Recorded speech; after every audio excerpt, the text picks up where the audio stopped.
When we talk about language, we often dig down to universal categories like nouns and verbs, constants and vowels, phrases and sentences.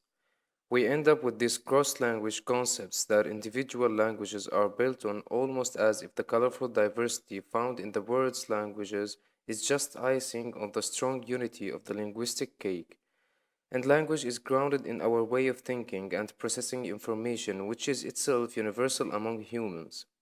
So languages and cultures are superficial, but language and cognition run deep. But this is not the only way to look at language. What if the language we are brought up to speak actually relates to the way we look at reality?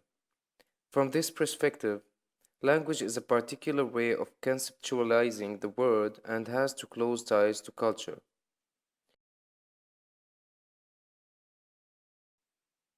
In the 1930s, Benjamin Lee Rouf talked about language this way.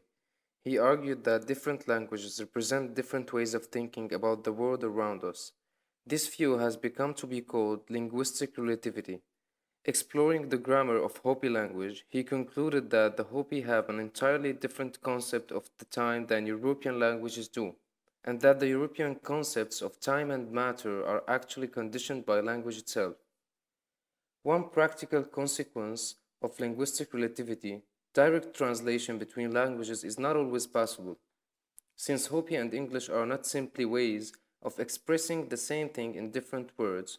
You can't actually preserve thoughts or viewpoints when you translate between them.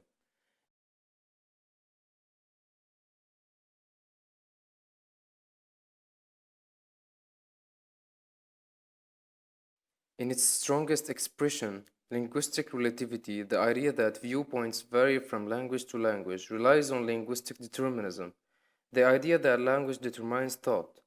In other words, how people think does not just vary depending on their language, but is actually grounded in, determined by, the specific language of their community. Linguistic relativity has been abandoned and criticized over the decades, with critics aiming to show that perception and cognition are universal, not tied to language and culture. But some psychologists and anthropologists continue to argue that differences in language's structure and words may play a role in determining how we think.